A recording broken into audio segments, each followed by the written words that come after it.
नमस्कार दोस्तों, 11 फरवरी 2021 के डेली एडिटोरियल डिस्कशन में आपका स्वागत है। देखते हैं आज कौन कौन सा इंपॉर्टेंट आर्टिकल्स है। पहला आर्टिकल है taking the long with China.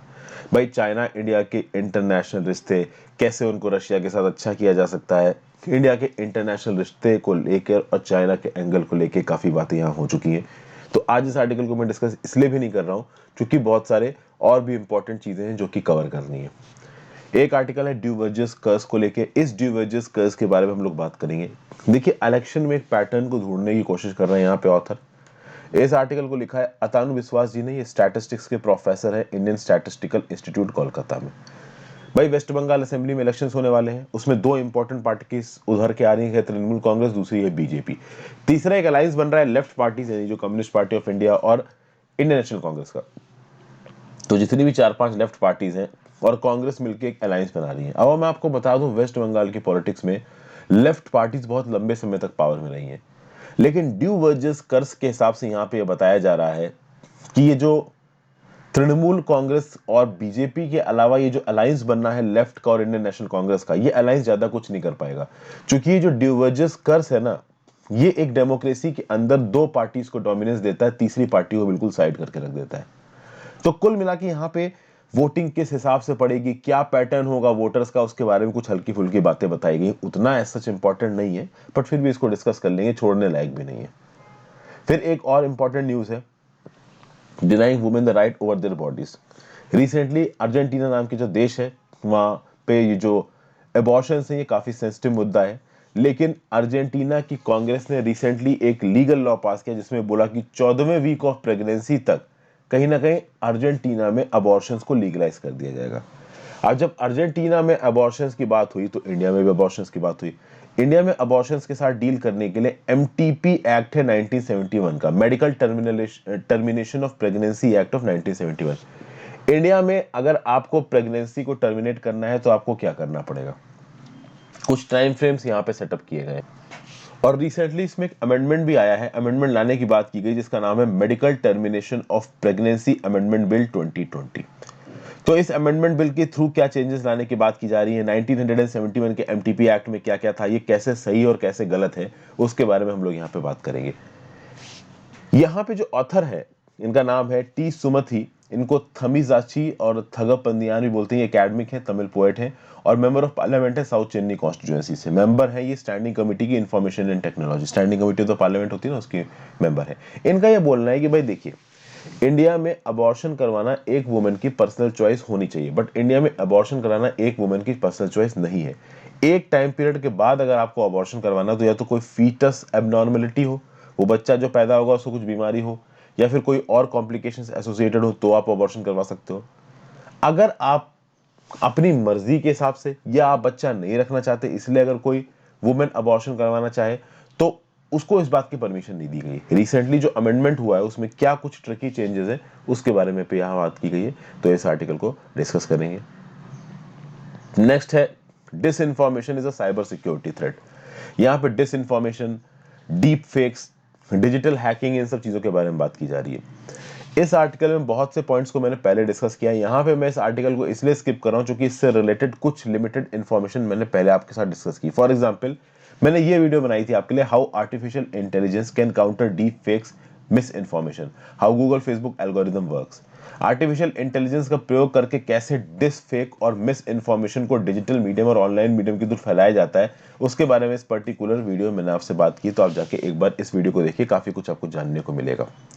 इसलिए बेसिकली मैं इस पर्टिकुलर आर्टिकल को डिस्कस नहीं कर रहा हूं। उसके रीजंस ये भी हैं कि मुझे कहीं ना कहीं आपके साथ बाकी चीजें डिस्कस करनी है। एक आर्टिकल ये है, portrait of a peace maker and scholar.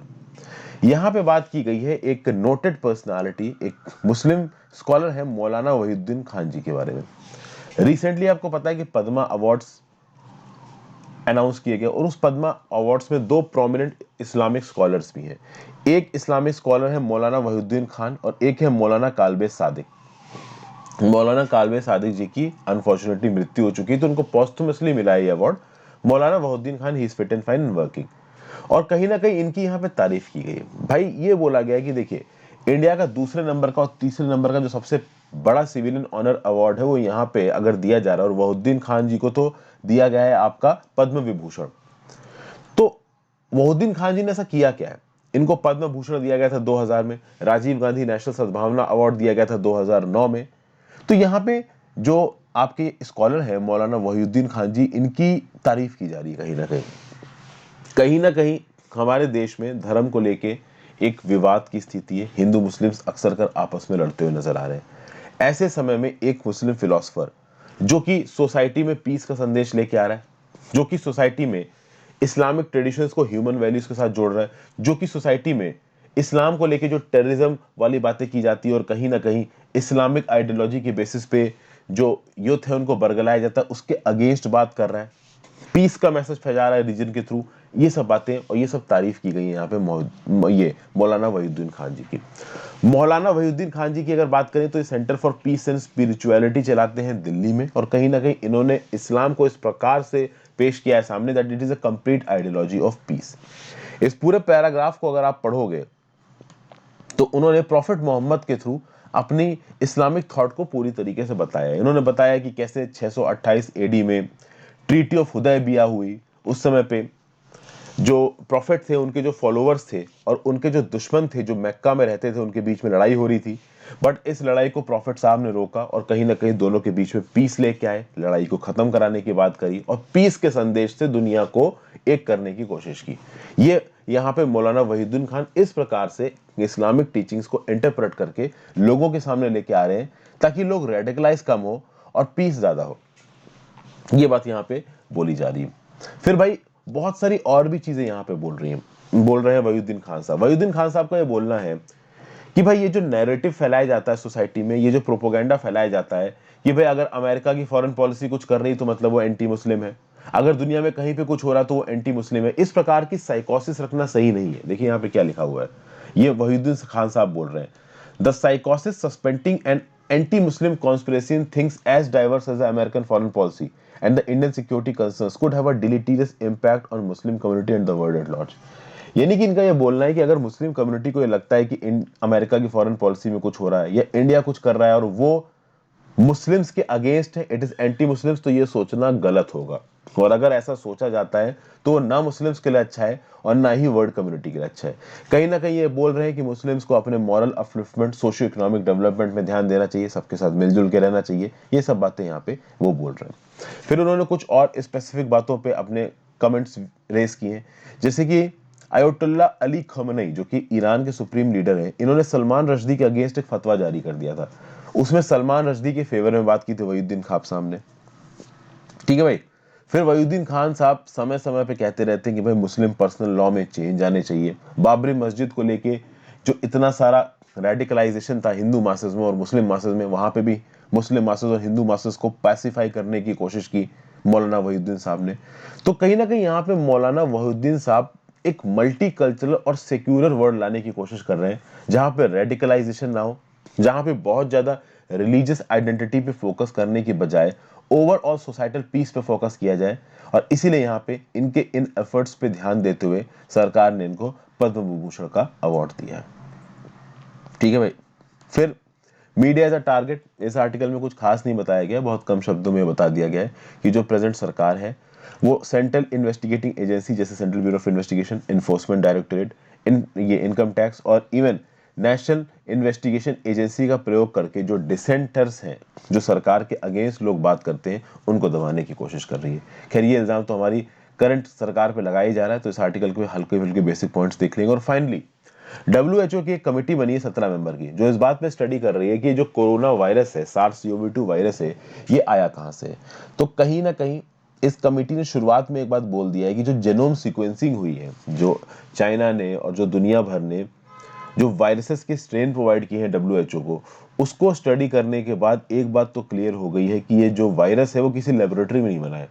Most probably ये वायरस वाइल्ड लाइफ से आया है, और वाइल्ड लाइफ से आने के बाद भी ये सीधे सीधे वाइल्ड लाइफ से ह्यूमंस में नहीं गया। जैसे वाइल्ड लाइफ में बोला जा रहा है कि ये बैट से आया है, चमगादड़ से आया है, और चमगादड़ से सीधे ह्यूमंस में चला गया, वो भी पॉसिबल नहीं, तो कोई बीच में एक होस्ट स्पेसीज होगी। तो ये WHO की ये कमेटी क्या फाइंड कर रही है अपनी स्टडी के दौरान, उसके बारे में अब बात की गई है। तो ये सब चीज़ें हम लोग डिस्कस करेंगे। आगे बढ़ने से पहले वीडियो पे लाइक का बटन दोस्तों, अगर अब तक आपने इस वीडियो को शेयर नहीं किया है, चैनल को शेयर और सब्सक्राइब नहीं किया है तो बिल्कुल कर दीजिए। मेरे द्वारा बनाई गई और वीडियोस को देखने के लिए और मुझे हेल्प करने के लिए आप ज्वाइन बटन दबा के चैनल के मेंबर ही बन सकते हैं। ऑलमोस्ट पूरा का पूरा आपका सिलेबस एनसीईआरटी 6 से लेकर 12 तक का, आपकी स्पेक्ट्रम की किताब, मॉडर्न हिस्ट्री की, लक्ष्मीकांत की पॉलिटी किताब मैंने आपके लिए फ्री ऑफ कॉस्ट कवर करवा रखी है, तो आप हेल्प करने के लिए ज्वाइन बटन दबा सकते हैं। इंस्टाग्राम पे फॉलो कर लीजिए, आपके जेन्युइन डाउट का जवाब दूंगा। टेलीग्राम ग्रुप ज्वाइन कर लीजिए, इस पर्टिकुलर लेक्चर की पीडीएफ आपको टेलीग्राम ग्रुप पे मिल जाएगी। आपको टेलीग्राम का लिंक, इंस्टाग्राम का लिंक और ज्वाइन बटन का लिंक नीचे डिस्क्रिप्शन बॉक्स में मिल जाएगा। ठीक है भाई, तो चलते हैं अपने पहले आर्टिकल पे, और पहला आर्टिकल है आपका Duverger's curse, the odds are stacked against left Congress alliance in West Bengal. कहा क्या जा रहा है यहाँ पे, शुरुआत यहाँ पे कुछ ऐसी हो रही है कि वेस्ट बंगाल लेजिस्लेटिव असेंबली के इलेक्शन आने वाले हैं, और इलेक्शंस जब हो रहे होते हैं तो ओपिनियन पोल्स होते हैं। एक बात याद रखिएगा, जब इलेक्शन एक्चुअली में हो रहे होंगे, जब वोटिंग पड़ रही होगी वोटिंग पोलिंग बूथ के अंदर, उस समय पे ओपिनियन पोल आप कंडक्ट नहीं करा सकते।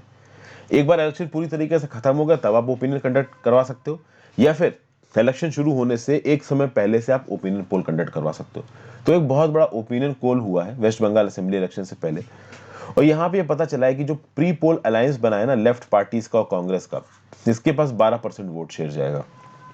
लेफ्ट पार्टीज 4-5 है, सीपीआई, सीपीआई-एम करके 5 शायद लगभग लेफ्ट पार्टीज, आप देख लीजिएगा। तो ये लेफ्ट पार्टीज और कांग्रेस ने मिलकर जो प्री पोल अलायंस बनाया है, ऐसा सुनने में आ रहा है कि इसको 12% वोट मिलेंगे। तो बाकी वोट कौन लेके जाने वाला है, या तो तृणमूल कांग्रेस लेके जाने वाली है या भारतीय जनता पार्टी लेके जाने वाली है। अभी तृणमूल कांग्रेस और भारतीय जनता पार्टी में कौन ज्यादा वोट खींचेगा, इसके बारे में अभी इंफॉर्मेशन क्लियर नहीं हो पा रही है। तो इस ओपिनियन पोल के दम पे यह पता चल रहा है कि या तो तृणमूल कांग्रेस जीतेगी या बीजेपी जीतेगी। किसी भी हाल में जो लेफ्ट पार्टी और कांग्रेस है ये जीतने वाले नहीं, जीतना छोड़कर काफी पीछे रहने वाले हैं। अब समझते हैं कि डिवर्जर लॉ की थ्योरी क्या बोलती है। देखिए, डिवर्जर लॉ को लेके आए थे फ्रेंच सोशियोलॉजिस्ट जिनका नाम है मॉरिस डिवर्जर। मॉरिस डिवर्जर आपका क्या बोलना है कि single ballot plurality rule elections, मतलब हमारे यहाँ पे जो first past the post system है उसी को बोल रहे हैं single ballot plurality rule elections. इसके बहुत से सब टाइप्स होते हैं, इंडिया में भी कुछ इस प्रकार का first past the post system काम करता है। एक ही बैलेट पेपर दिया जाता है, उस बैलेट पेपर में बहुत सारे कैंडिडेट्स का नाम है, जिस कैंडिडेट को सबसे ज्यादा वोट मिल जाएंगे वो जीत जाएगा, भले उसको 50% से कम वोट्स मिले। अभी ऐसे केसेस में यहाँ पे डिवर्जर लॉ के अकॉर्डिंग मॉरिस डिवर्जर का ये बोलना है कि इस प्रकार के सिस्टम में जब भी वोटिंग होती है ना, एक 2 पार्टी सिस्टम निकल के आता है, मतलब केवल 2 ही पार्टीज डोमिनेट करेंगी।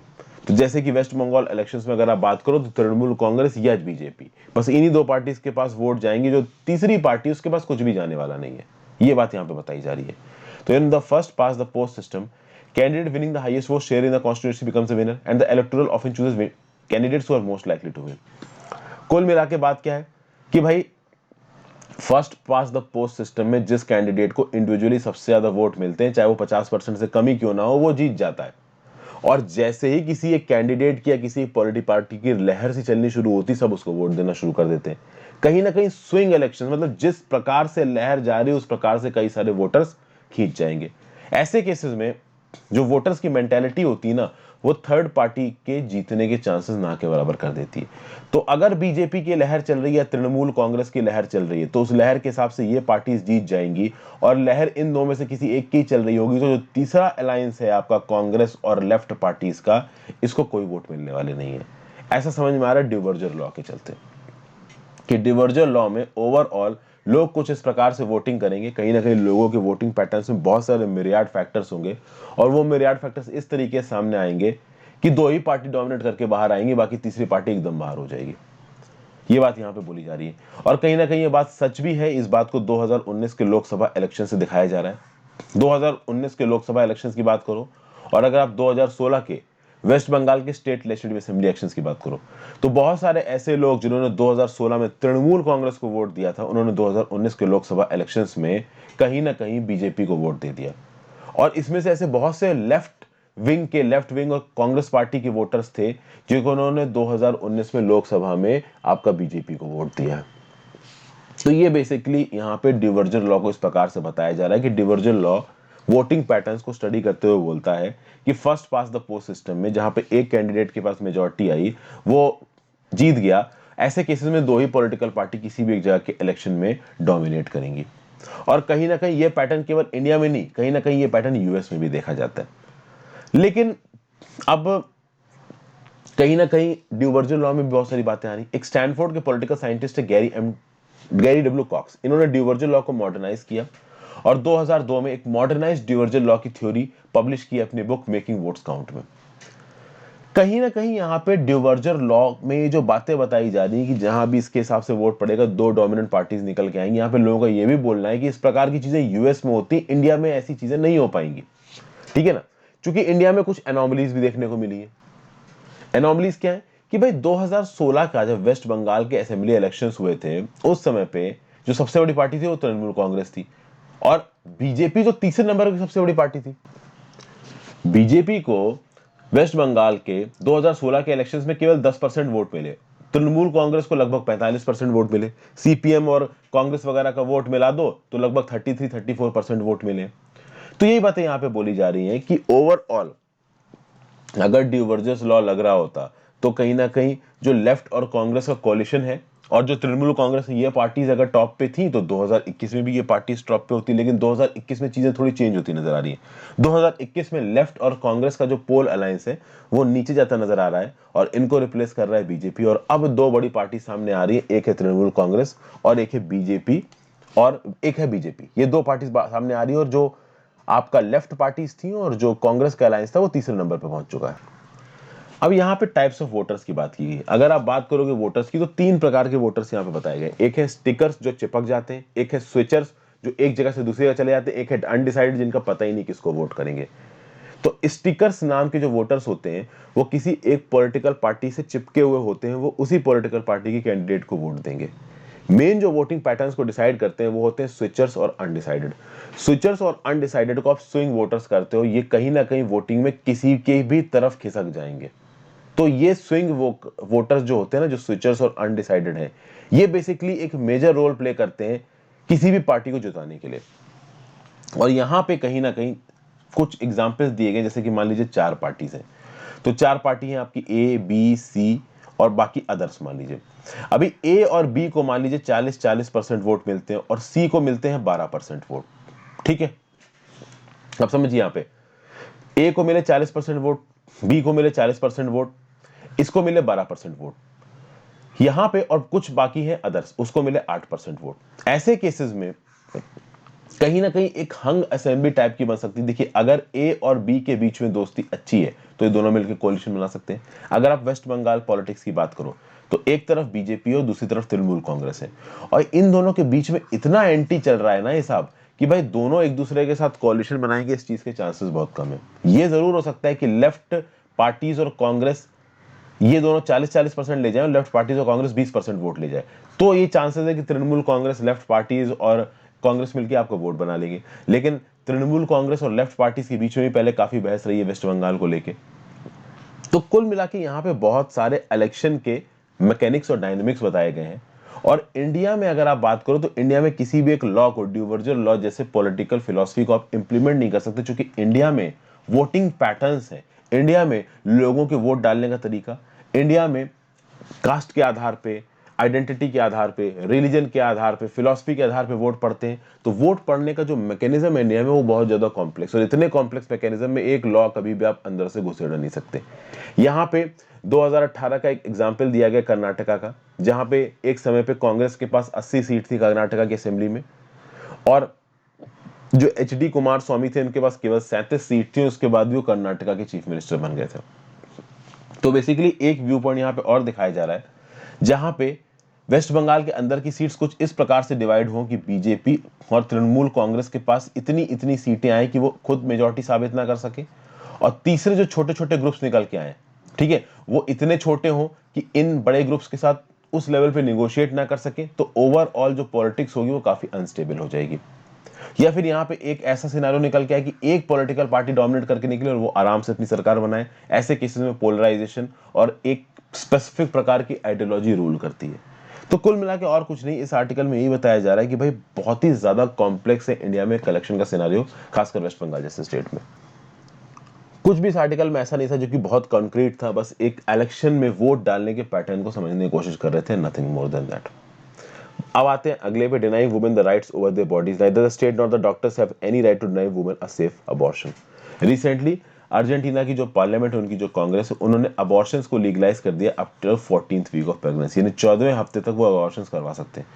इंडिया में भी कहीं ना कहीं एक अमेंडमेंट चल रहा है भाई, medical termination of pregnancy amendment bill 2020, और कहीं ना कहीं इसके ऊपर डिस्कशन भी होने वाला है अभी के बजट सेशन में।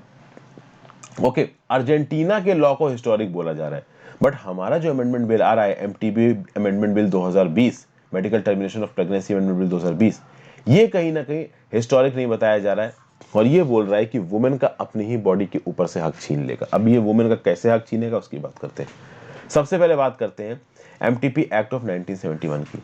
ये जो medical termination of pregnancy act of 1971 था, इसको क्यों बनाया गया था 1971 के समय? इसलिए बनाया गया था ताकि मैटरनल मोर्टेलिटी रेट को कम करना था।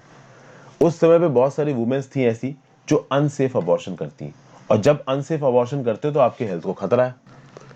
अब ये जो एमटीपी एक्ट था 1971 का, अनसेफ अबॉर्शंस जो होते थे उसकी वजह से जो माओ की मृत्यु हो जाती थी, या प्रेग्नेंट लड़कियों की या लेडीज की मृत्यु हो जाती थी, उसको कम करने के लिए medical termination of pregnancy act लिया है। इसमें यह बोला गया कि एक अनवांटेड प्रेगनेंसी को 20 हफ्तों तक टर्मिनेट किया जा सकता है।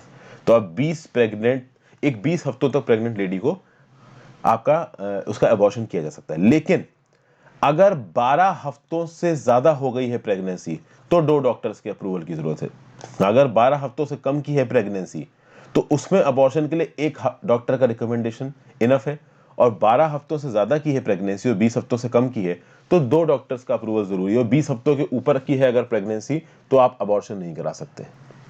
ये बोलता था कौन? MTP act of 1971। अब ये एमटीपी एक्ट ऑफ 1971 की ये जो सिचुएशंस थी, ये कहीं ना कहीं वुमेन को फिजिकल हैरेसमेंट और मेंटल हैरेसमेंट दोनों करती थी। क्योंकि बात यहाँ पे ये है कि मान लीजिए उस लेडी की प्रेगनेंसी हो गई है because of a sex crime, उसका रेप हुआ था, या फिर कोई मेंटली चैलेंज्ड वुमेन है, उसको फायदा उठा के उसका रेप किया, या फिर उससे परेशानी, मतलब जैसे भी तैसे करके अगर वो प्रेग्नेंट हो जाती है मान लीजिए, ऐसे केसेस में ये तो बिल्कुल ही ज्यादा उसके साथ अत्याचार वाली बात हो जाएगी कि फर्स्ट ऑफ ऑल एक तो वो पहले ही विक्टिम थी, उसके बाद अगर वो अबॉर्शन कराना चाहे तो उसको 4 जगह अप्रूवल लेने, और 20 हफ्ते हो गए तो उसके बाद अबॉर्शन का अप्रूवल भी उसको नहीं मिलेगा। तो कहीं ना कहीं एमटीपी वाला जो लॉ था 1971 का, इसमें कमियां थी। कमी क्या थी कि एक वुमेन का अपनी बॉडी के ऊपर ही राइट नहीं था, अपने दिमाग के ऊपर ही राइट नहीं था, मतलब वो अपने दिमाग से अपने बॉडी के डिसीजंस नहीं ले सकती थी, वो कहीं ना कहीं लीगल और मेडिकल डिबेट्स में फंसी थी। ठीक है भाई, पहली बात तो ये हो गई। फिर यहां पे क्या बोला गया कि मान लीजिए एक लड़की ने वॉलंटरी सेक्स किया, और उसके बाद मान लीजिए कि पर्सनल रीजंस की वजह से वो प्रेग्नेंट नहीं होना चाहती, उसको लगता है बच्चे की रिस्पॉन्सिबिलिटी नहीं उठा पाऊंगी। अभी मान लीजिए कि उसने वॉलंटरी सेक्स किया और वो मान लीजिए प्रेग्नेंट हो जाती है, और वो 24 हफ्ते प्रेग्नेंट है, और वो अगर फिर अबॉर्शन करवाती है, then this abortion is a criminal offence. समझ गए बात को? और अगर यहां पे अपने अबॉर्शन के राइट को एक्सरसाइज करने के लिए उसको कोर्ट जाके केस लड़ना पड़ जाए कि भाई मुझे अबॉर्शन करने की परमिशन दीजिए, तो बेसिकली ये तो उसकी मेंटल हेल्थ को अफेक्ट करेगा। फर्स्ट ऑफ ऑल उसको अबॉर्शन करवाना उसके बॉडी पे अफेक्ट आ रहा है, ऊपर से वो अबॉर्शन की परमिशन लेने के लिए जाके कोर्ट में लिटिगेशन चल रही है, और ऐसे बहुत से केसेस गए भी हैं कोर्ट में।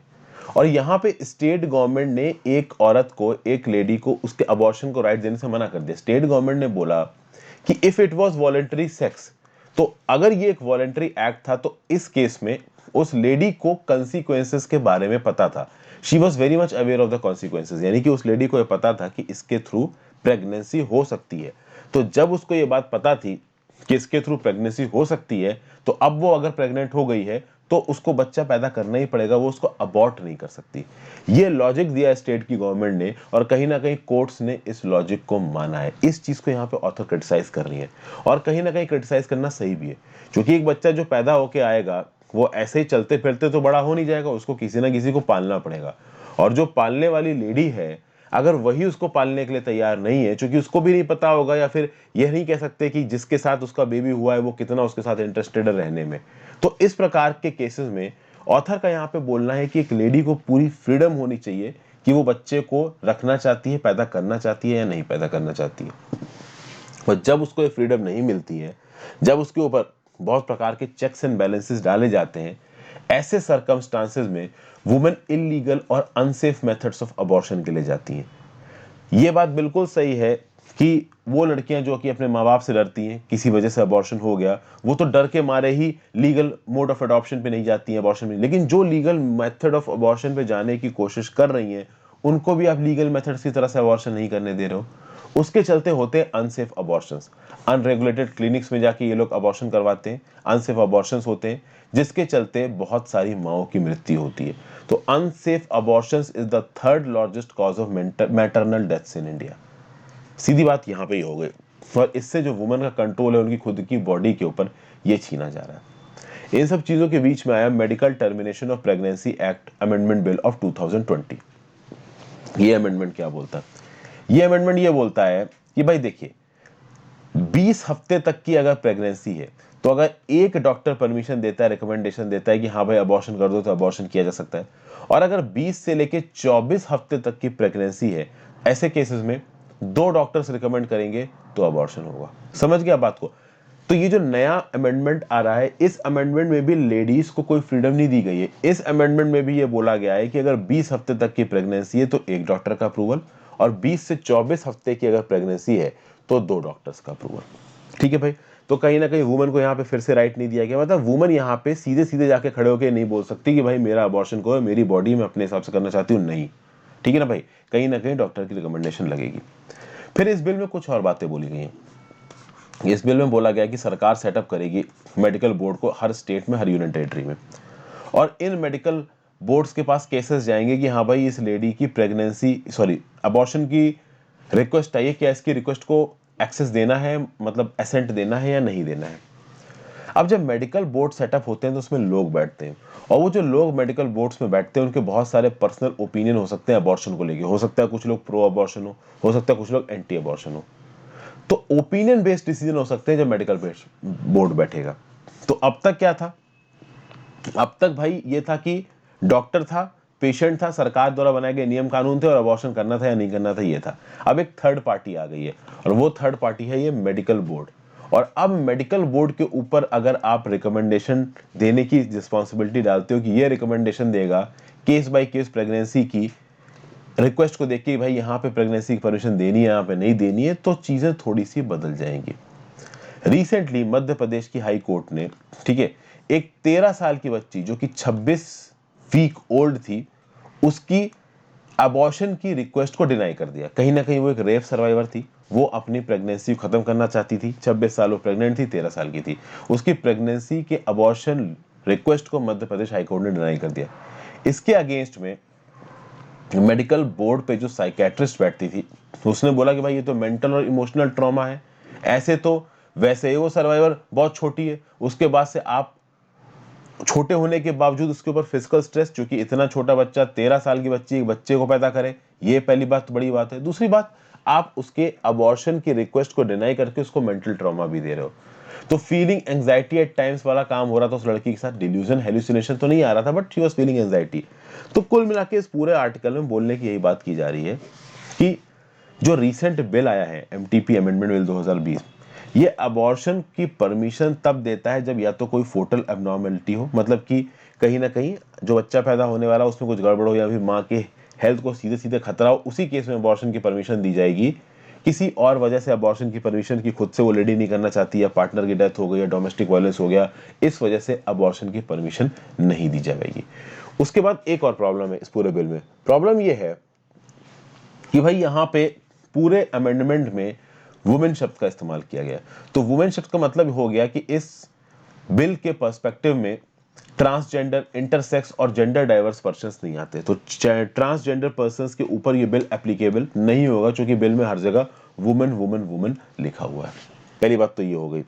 ठीक है, फाइनली क्या बोला जा रहा है कि अगर आप फंडामेंटल राइट्स और एक पर्सनल राइट्स की बात करो, तो एक वुमन के पास पूरी प्रकार से ऑटोनॉमी होनी चाहिए कि वो सेफ अबॉर्शन के लिए अडॉप्ट कर सके। अगर वो बच्चे को रखना चाहे तो वो रखे, अगर वो बच्चे को नहीं रखना चाहे वो नहीं रखे।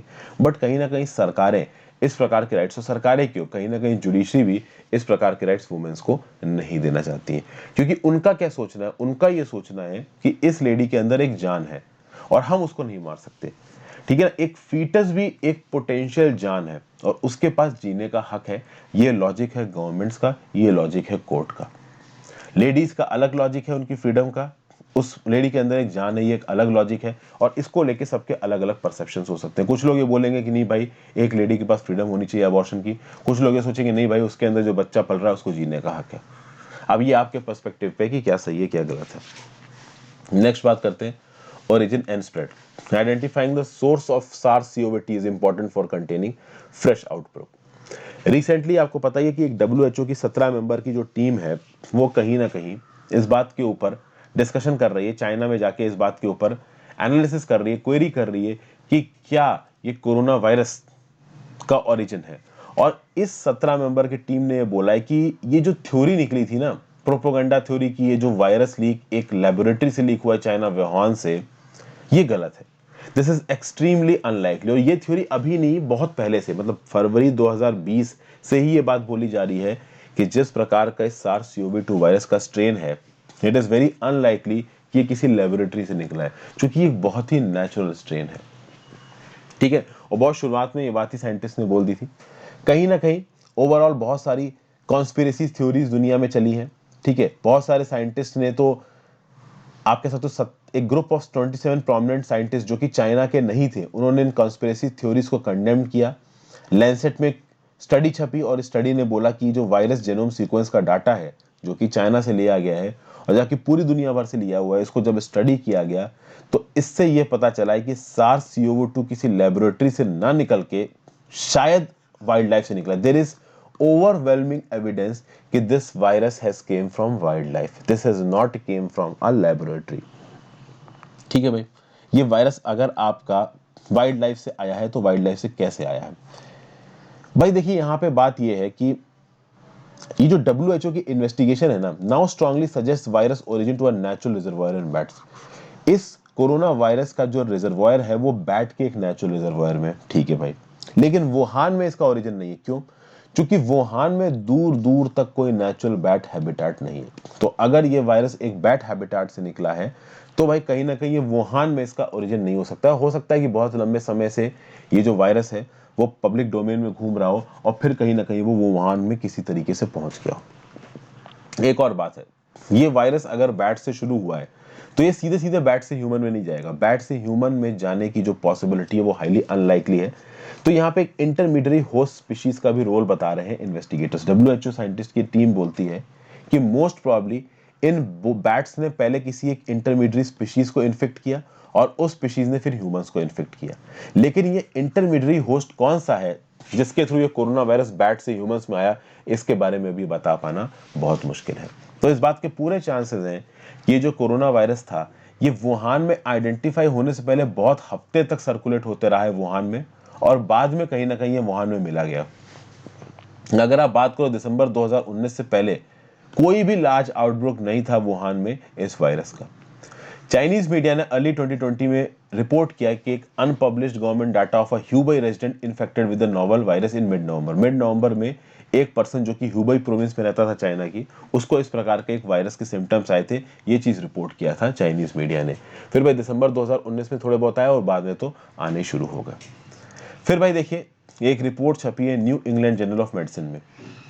ठीक है, यहां पे साइंटिस्ट फ्रॉम चाइना CDC क्या बोलते हैं, from evidence of human to human transmission as early as mid December 2019। Mid 2 दिसंबर 2019 से चाइना में ये जो वायरस का सर्कुलेशन था वो ह्यूमन टू ह्यूमन होने लगा।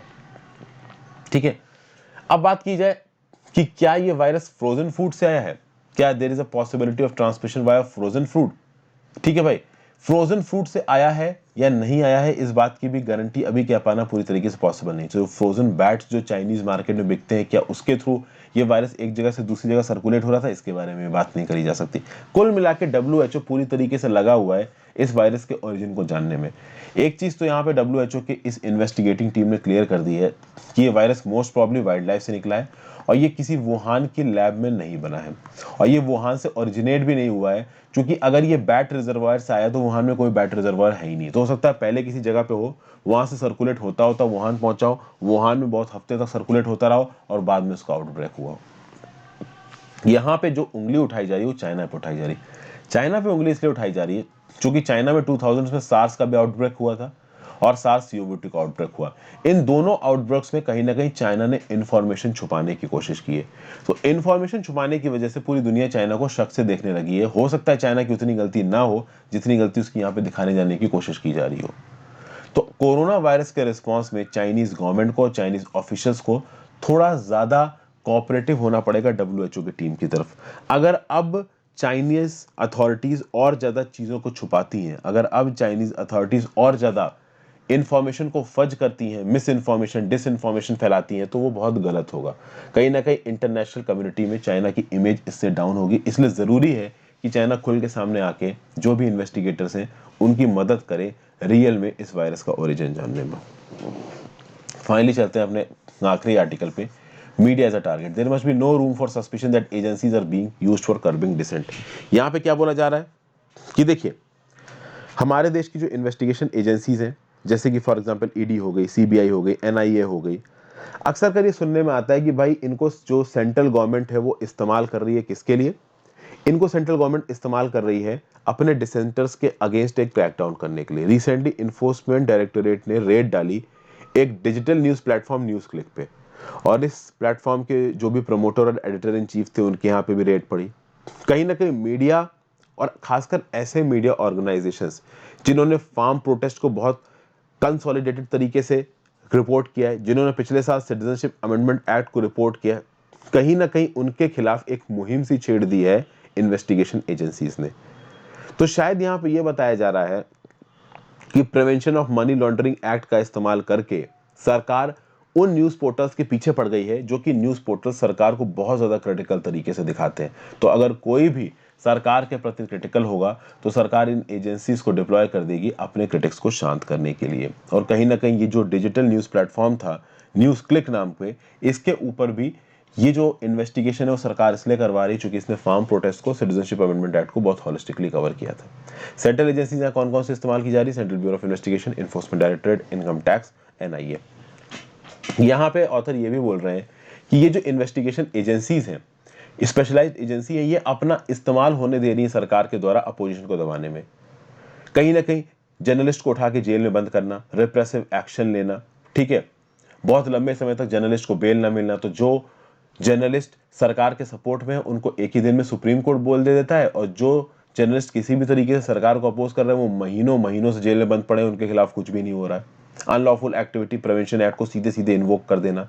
तो इस प्रकार की चीजें गलत है, यहाँ पे ये बोला जा रहा है, ठीक है। सुप्रीम कोर्ट भी यहाँ प्रोएक्टिवली सामने नहीं आया। हालांकि सुप्रीम कोर्ट ने बहुत सारे लोगों को जेल से छोड़ा है, ऐसा नहीं है कि सुप्रीम कोर्ट और हाई कोर्ट बिल्कुल ही चुप बैठे हैं।